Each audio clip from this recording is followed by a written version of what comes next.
ছাত্ৰ-ছাত্ৰীসকল, আজি আমি আলোচনা কৰিম পৰিৱেশ ভূগোল। পৰিৱেশৰ অৰ্থ পৰিৱেশ বুলিলে কি বুজানো? আমাৰ পৃথিৱীখনত সমস্যা বাঢ়ি অহাৰ লগে লগে পৰিৱেশ সম্পৰ্কীয় চিন্তা চৰ্চাই বিশেষ প্ৰাসংগিকতা লাভ কৰিছে। বৰ্তমান সময়ত বিভিন্ন ধৰণৰ পৰিৱেশজনিত সমস্যাবিলাক উদ্ভৱ হ'ব ধৰিছে, যাৰ কাৰণে কি হৈছে আমি বিভিন্ন পৰ্যায়ত এই পৰিৱেশ সম্পৰ্কীয় কিছুমান আলোচনা হৈছে। একেবাৰে ক্ষুদ্ৰ আঞ্চলিক পৰ্যায়ৰ পৰা বিশাল গোলকীয় পৰ্যায়লৈকে সকলোতে পৰিৱেশৰ সমস্যা, সুৰক্ষা, সম্পদৰ যথোপযুক্ত ব্যৱহাৰ আদি বিষয়ক আলোচনাই সম্প্ৰতি প্ৰাধান্য পোৱাটো পৰিলক্ষিত হৈছে। সেয়ে প্ৰায়বোৰ শৈক্ষিক বিষয়তে পৰিৱেশ সম্বন্ধীয় আলোচনাই ঠাই পাব ধৰিছে। বিজ্ঞান শাখাৰ বিষয়বোৰৰ ভিতৰত ভূগোল, জীৱবিজ্ঞান, পৰিৱেশ বিজ্ঞান, নৃতত্ত্ব, কৃষি বিজ্ঞান আদিয়ে পৰিৱেশৰ বিভিন্ন দিশৰ ওপৰত বিশেষ গুৰুত্ব দি আহিছে। বহল অৰ্থত পৰিৱেশ শব্দটোৱে যিকোনো জীৱ বা জীৱ সম্প্ৰদায়ৰ কেওকাষৰ অৱস্থাকে বুজায়। কেওকাষৰ অৱস্থা বুলি কওঁতে যিবোৰ উপাদানৰ ওপৰত জীৱৰ স্থিতি আৰু বিকাশ নিৰ্ভৰ কৰে সেই আটাইবোৰকে সামৰি লোৱা হয়। এই উপাদানসমূহ জীৱীয় বা ইংৰাজীত বায়'টিক আৰু অজীৱীয় বা ইংৰাজীত এবায়'টিক উভয় প্ৰকাৰৰ হ'ব পাৰে। আমি পৰিৱেশক একাপ যদি চাহৰ লগত তুলনা কৰি চাওঁ, চাহকাপ তৈয়াৰ কৰিবৰ কাৰণে আমাক কি বস্তুৰ প্ৰয়োজন হয়? পানী লাগিব, চাহপাত লাগিব, চেনি, গাখীৰ, হয় না? তেনেকুৱা সামগ্ৰীবিলাকৰ প্ৰয়োজন হ'ব আৰু তাৰ ফলত আমি একাপ চাহ পাম। ঠিক আছে? এতিয়া চাহ বুলি কওঁতে আমি সদায় একেধৰণৰ সোৱাদ হয় জানো? মায়ে বনালে একাপ বেলেগ ধৰণৰ সোৱাদ পালোঁ, বায়ে বনালে বা আইতাই বনালে একাপ বেলেগ ধৰণৰ সোৱাদ পালোঁ। কিয় হয় সোৱাদটো বেলেগ বেলেগ? ইয়াৰ মূলতে হ'ল এই চাহকাপ তৈয়াৰ কৰোঁতে আমি যি উপাদান কোনবিলাক? সি যে পানী, চাহপাত, চেনি, গাখীৰ এইবিলাক হৈ গ'ল উপাদান। কাৰ উপাদান? চাহকাপৰ। এই উপাদানবিলাকৰ পৰিমাণবিলাক কম বেছি হোৱাৰ ফলত কি হৈ যায়? চাহকাপৰ সোৱাদ বেলেগ বেলেগ হৈ যায়। ঠিক আছে? ঠিক একেদৰে আমি বিভিন্ন ঠাইত বেলেগ বেলেগ ধৰণৰ পৰিৱেশ দেখিবলৈ পাওঁ। এই পৰিৱেশৰ ভিন্নতাটো কিয় সৃষ্টি হৈছে? ইয়াৰ মূলতে হ'ল এই পৰিৱেশ সৃষ্টিকাৰী যি উপাদান, সেই উপাদানবিলাকৰ তাৰ বৈশিষ্ট্য তাৰ যি পৰিমাণবিলাক বা গুণাগুণবিলাকৰ কম বেছি হোৱাৰ কাৰণে কি হৈছে? বেলেগ বেলেগ ধৰণৰ পৰিৱেশ সৃষ্টি হৈছে। তো পৰিৱেশ হৈ গ'ল এক অৱস্থা, যিটো অৱস্থা কিহে সৃষ্টি কৰিছে? এই উপাদানবিলাকে। এতিয়া পৰিৱেশৰ উপাদান কি হ'ব পাৰে? সেয়া হৈ গ'ল জীৱীয় আৰু অজীৱীয়। এতিয়া জীৱীয় উপাদান কোনবিলাক? অজীৱীয় উপাদান কোনবিলাক? জীৱীয় হৈ গ'ল যে আমাৰ চাৰিওফালে যিবিলাক উশাহ নিশাহ ল'ব পৰা বস্তু আছে, যেনে উদ্ভিদ, জীৱ-জন্তু, অণুজীৱ, এনেকৈ এইবিলাক হৈ গ'ল উশাহ নিশাহ ল'ব পৰা যি আমাৰ চাৰিওফালে আগুৰি আছে। আৰু অজীৱীয় যিবিলাক উশাহ নিশাহ ল'ব নোৱাৰা, কি বস্তু থাকিব পাৰে? মাটি আছে, পানী আছে, বায়ু আছে।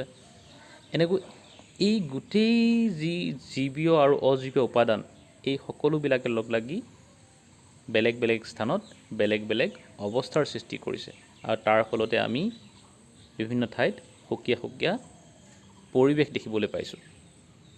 তোমালোকে বুজি পালা পৰিৱেশ মানে কি? প্ৰকৃততে পৰিৱেশৰ বহল পৰিসৰৰ ভিতৰত প্ৰতিটো জীৱৰ বাবে একোটাহঁত সুকীয়া পৰিৱেশ থাকে। মানুহো এক প্ৰকাৰৰ জীৱ, বৰ্তি থকাৰ বাবে মানুহকো এক বিশেষ ধৰণৰ পৰিৱেশ লাগে। পৰিৱেশৰ ওপৰত পোনপটীয়াকৈ নিৰ্ভৰ কৰিব লাগে কাৰণে মানুহক পৰিৱেশৰ পৰা পৃথককৈ চাব নোৱাৰি। ইয়াত কি কৈছে? এই উপাদান যি আছে জীৱীয় আৰু অজীৱীয়, এই দুয়োটা উপাদানে কি কৰিছে? পাৰস্পৰিকভাৱে এটা পৰিৱেশৰ সৃষ্টি কৰিছে। আৰু এনেকৈ এই দুয়োটা উপাদানে বিভিন্ন স্থানত বেলেগ বেলেগ ধৰণৰ পৰিৱেশ সৃষ্টি কৰিছে। আৰু প্ৰত্যেকটো জীৱৰ কাৰণেই, প্ৰত্যেকবিধ জীৱৰ কাৰণেই একোটা সুকীয়া পৰিৱেশ থাকে। আমাৰ মানুহৰ কাৰণে যেনেকৈ আমি বহুত বেছি গৰম হোৱা বা বহুত বেছি ঠাণ্ডা হোৱা ঠাইত আমি থাকিবলৈ আমাৰ অসুবিধা হয়, ঠিক একেদৰে বিভিন্ন ধৰণৰ জীৱ জন্তুবিলাক আছে যিবিলাক সুকীয়া সুকীয়া পৰিৱেশতহে দেখিবলৈ পোৱা যায়। যেনেকৈ মেৰু ভালুক, সেই মেৰু অঞ্চলৰ শীতল জলবায়ু বা পৰিৱেশতহে সিহঁত থাকিব পাৰে। সেই পৰিৱেশটো যদি নোহোৱা হৈ যায় সিহঁতো নোহোৱা হৈ যাব, তেনেকুৱাই কথা। তো মানুহো কি কৰিছে, এই পৰিৱেশৰ পৰা পৃথককৈ আমি চাব নোৱাৰোঁ। মানুহো পৰিৱেশৰ ভিতৰে এটা অংশ। তো পৰিৱেশৰ অৰ্থ আৰু পৰিসৰ অতি ব্যাপক। ই অগণন উপাদানৰ পাৰস্পৰিক সম্পৰ্কৰ ফল। গোলকীয় পৰ্যায়ত পৰিৱেশে এটা অতি বিশাল আৰু জটিল তন্ত্ৰ হিচাপে ক্ৰিয়া কৰি আছে। তন্ত্ৰ বা ছিষ্টেম শব্দটোৱে কিছুমান পাৰস্পৰিক সম্পৰ্কত থকা উপাদানে সৃষ্টি কৰা এটা বিশেষ পৰিস্থিতিক সূচায়।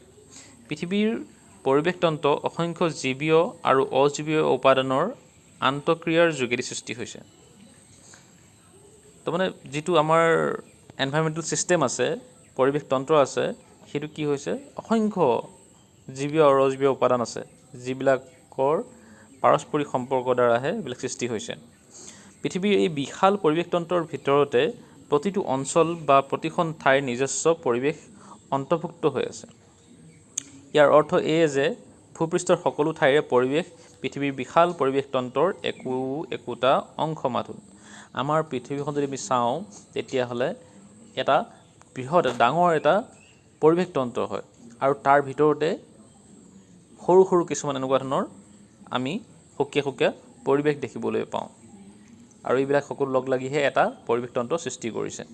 মানে আমাৰ অসমত এটা বেলেগ ধৰণৰ পৰিৱেশ আছে, বা আমি যদি ৰাজস্থানলৈ যাওঁ তালৈ এটা বেলেগ এটা পৰিৱেশ আছে, বা বিভিন্ন ঠাইত যদি চাওঁ আমি অসমৰ ভিতৰতো আমি সকলোতো একে ধৰণৰ পৰিৱেশ নহয়, বিভিন্ন ঠাইত বেলেগ বেলেগ পৰিৱেশ দেখিবলৈ পোৱা যায়। আৰু এনেকৈ এই পৰিৱেশৰ যি ভিন্নতা, এই সকলো পৰিৱেশ যদি আমি লগাই চাওঁ এটা বৃহৎ পৰিৱেশ, যিটো আমি পৃথিৱীৰ পৰিৱেশ বুলি ক'ব পাৰোঁ। তো পৃথিৱীৰ পৰিৱেশৰ উপাদানসমূহ 4টা বিশেষ মণ্ডলৰ অন্তৰ্গত। এই 4টা মণ্ডলৰ প্ৰত্যেকৰে সুকীয়া অস্তিত্ব আছে যদিও ইটো সিটোৰ লগত প্ৰাকৃতিকভাৱে সম্পৰ্কিত।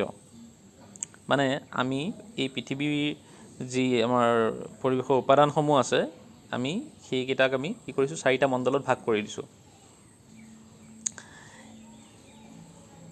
আৰু এই প্ৰত্যেকটো মণ্ডলৰে নিজৰ নিজৰ সুকীয়া বৈশিষ্ট্য আছে, কিন্তু হ'লেও ইটো আনটোৰ লগত কিছু সম্পৰ্ক আছে।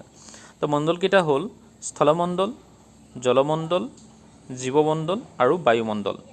ইংৰাজীত লিথস্ফিয়াৰ, হাইড্ৰস্ফিয়াৰ, বায়'স্ফিয়াৰ আৰু এটমস্ফিয়াৰ। স্থলমণ্ডল তোমালোকে এইবিলাক শুনিছাই, আগতেও পঢ়িবলৈ পাইছিলা। স্থলমণ্ডল কি? শিল, মণিক, বালি, মাটি আদিৰ দ্বাৰা গঠিত পৃথিৱীৰ স্থলভাগকে স্থলমণ্ডল বুলি কোৱা হয়। পৃথিৱীৰ গোটেইকেইখন মহাদেশকে এই স্থলমণ্ডলে সামৰি লৈছে। এই স্থলমণ্ডলৰ ভিতৰতে পৰ্বত পাহাৰ, মালভূমি, সমভূমি, মৰুভূমি, নদী উপত্যকা, উপকূল আদি প্ৰাকৃতিক অৱয়ৱবোৰ পৰে। স্থলমণ্ডলে ভূপৃষ্ঠৰ প্ৰায় 29% আগুৰি আছে। তোমালোকে গম পালা, জানিব পাৰিলা যে আমাৰ মহাদেশকেইখন আমি য'ত আছোঁ সেয়াই হৈ গ'ল স্থলমণ্ডল, মাটিভাগ তাৰমানে। জলমণ্ডল পৃথিৱীৰ সাগৰ মহাসাগৰবোৰৰ দ্বাৰা জলমণ্ডল গঠিত। স্থলমণ্ডলৰ ভিতৰত থকা নদ নদী, বিল, খাল, হ্ৰদ আদি জলাশয়বোৰো জলমণ্ডলৰ অন্তৰ্গত। জলমণ্ডলে ভূপৃষ্ঠৰ 71% আগুৰি আছে। জলমণ্ডল হৈ গ'ল কি? সাগৰ মহাসাগৰ এইবিলাকৰ দ্বাৰা গঠিত। আৰু স্থলভাগতো যিবিলাক এনেকুৱা ধৰণৰ জলাশয়বিলাক আছে, নদ নদীবিলাক আছে, এইবিলাকো আমি জলমণ্ডলৰে অংশ বুলি আমি জানিব পাৰোঁ। তাৰপিছত জীৱমণ্ডল পৃথিৱীৰ যিবোৰ অংশত জীৱ অৰ্থাৎ প্ৰাণী আৰু উদ্ভিদ আছে, সেইবোৰকে সামৰি জীৱমণ্ডল গঠিত হৈছে। সাগৰ মহাসাগৰৰ সম্পূৰ্ণ গভীৰতা স্থলপৃষ্ঠ আৰু ইয়াৰ কিছু মিটাৰ তললৈ, স্থলপৃষ্ঠত উদ্ভিদে লাভ কৰা উচ্চতা আৰু বায়ুমণ্ডলৰ চৰাই, কীট-পতংগ, অনুজীৱ থকা নিম্ন অংশ জুৰি জীৱমণ্ডল বিস্তৃত। ইয়াত কি কৈছে, সাগৰ মহাসাগৰৰ যি গভীৰতা, আমি যদি তললৈ সোমাই যাওঁ য'লৈকে জীৱ পোৱা যাব, মাছ বা অন্যান্য যিবিলাক সাগৰীয় প্ৰাণী আছে, তো যিমান গভীৰতালৈকে পোৱা যায়, সেই গভীৰতাৰ পৰা আমি বায়ুমণ্ডলৰ সেই উচ্চতালৈকে, য'লৈকে আমি অনুজীৱ হওক বা চৰাই চিৰিকটি হওক, য'লৈকে পোৱা যায়, য'লৈকে জীৱ সম্ভৱ। আৰু লগতে কি কৈছে, আমি সমুদ্ৰৰ কথা গম পালোঁ গভীৰতাটো, লগতে স্থলভাগৰো আমি যদি মাটিৰ তলত কিমান গভীৰতালৈকে জীৱ পোৱা যায়, এই গোটেই অংশখিনিক আমি কি বুলি ক'ম, জীৱমণ্ডল বুলি ক'ম। তাৰমানে সমুদ্ৰৰ তলিৰ পৰা বায়ুমণ্ডলৰ সেই ওপৰৰ অংশলৈকে যাৰ ভিতৰত জীৱ জীয়াই থকাটো সম্ভৱ বা পোৱা যায়, তো সেই অংশখিনিকে আমি লগতে ইয়াত স্থলভাগৰ কথাও ক'লোঁ মই, যে মাটিৰ তলতো যিমান অংশলৈকে জীৱ পোৱা যায়, এই গোটেই অংশখিনিকে আমি কি বুলি ক'ম, জীৱমণ্ডল বুলি ক'ম।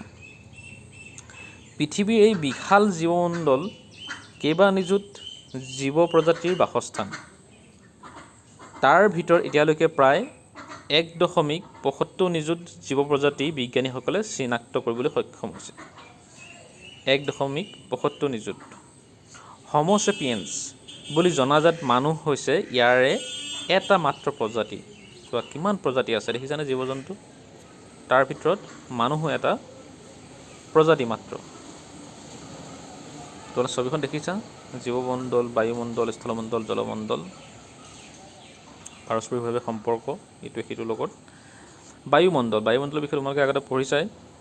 ভূপৃষ্ঠৰ পৰা ক্ৰমে ওপৰলৈ বিয়পি আছে এটা গেছীয় পদাৰ্থৰ ডাঠ তৰপ, অক্সিজেন, নাইট্ৰজেন, হাইড্ৰজেন, কাৰ্বন ডাই অক্সাইড আদি গেছৰ দ্বাৰা গঠিত, আৰু পৃথিৱীখনক আৱৰি থকা এই তৰপটোকে বায়ুমণ্ডল বুলি কোৱা হয়। তো বায়ুমণ্ডল ভূপৃষ্ঠৰ পৰা প্ৰায় 480 কিলোমিটাৰ উচ্চতালৈ বিয়পি আছে। এই তথ্যটো তোমালোকে বেলেগ বেলেগ কিতাপত বেলেগ বেলেগ দেখিবলৈ পোৱা, হ'লেও আমাৰ কিতাপত বৰ্তমান যিহেতু 4080 কিলোমিটাৰ দিছে, সেইটোকে আমি গ্ৰহণ কৰিছোঁ। ওপৰত উল্লেখ কৰা এই চাৰিওটা মণ্ডল পৰস্পৰ নিৰ্ভৰশীল। চাৰিওটা মণ্ডলৰ মাজত জলচক্ৰ বা হাইড্ৰলজিকেল চাইকেল, কাৰ্বন চক্ৰ আদিৰ দৰে পাৰস্পৰিক ক্ৰিয়া বিক্ৰিয়া চলি থাকে। তোমালোকে এই চাইকেলবিলাকৰ বিষয়ে আগতে পঢ়িবলৈ পাইছা। এই পানী যেনেকৈ বৰষুণ হয়, নদীত সাগৰত পৰেগৈ, তাৰ পৰা আকৌ ভাপ হৈ ওপৰলৈ উঠে, আকৌ বৰষুণ হয়, এনেকৈ যি চলি থাকে এইটো জলচক্ৰ। তো ইয়াৰ ফলতে পৃথিৱীত জীৱ উপযোগী বিশেষ এক পৰিৱেশৰ সৃষ্টি হৈছে। কেওটা মণ্ডলৰ অন্তৰ্গত অজস্ৰ জীৱীয় আৰু অজীৱীয় উপাদানে পাৰস্পৰিক সম্পৰ্কৰ এক জটিল জালিৰ যোগেদি পৃথিৱীৰ পৰিৱেশক বৰ্তমানৰ ৰূপ দিছে। এই পৰিৱেশ পৰিৱৰ্তনশীল। উপাদানবোৰৰ ধৰ্ম পৰিৱৰ্তন আৰু লগতে সেইবোৰৰ মাজৰ পাৰস্পৰিক পৰিৱৰ্তনে পৃথিৱীৰ পৰিৱেশক অহৰহ সলনি কৰি আছে। এই পৰিৱৰ্তনৰ ক্ষেত্ৰত মানুহৰ ভূমিকাও লেখত ল'বলগীয়া। এতিয়া চোৱা, যিটো পৰিৱেশ আমি দেখিবলৈ পাইছোঁ, সেই পৰিৱেশটো আগতে একেই নাছিল আৰু ভৱিষ্যতেও একেই হৈ নাথাকিব, সেয়া পৰিৱৰ্তন হৈ থাকিব। কাৰণ পৰিৱৰ্তনটো স্বাভাৱিক কথা, প্ৰকৃতিৰ এটা নিয়ম। পৰিৱেশৰ এই উপাদানবিলাকৰ পাৰস্পৰিক সম্পৰ্কবিলাক সময় অনুসৰি, পৰিস্থিতি অনুসৰি সলনি হৈ থাকে, আৰু তাৰ ফলতে আমি বিভিন্ন নতুন নতুন কিছুমান পৰিৱেশৰ সৃষ্টি হোৱা দেখা পাম। আৰু এই যি পৰিৱেশৰ যি পৰিৱৰ্তন, সেই ক্ষেত্ৰত মানুহৰো অৰিহণা আছে। মানুহৰ বৰ্তমান সময়ৰ যি কাৰ্য, সেই কাৰ্যৰ ফলত পৰিৱেশ খুব খৰতকীয়াকৈ পৰিৱৰ্তন হ'ব ধৰিছে। ঠিক আছে, তোমালোকে এইখিনি কথা বুজি পালা? ধন্যবাদ।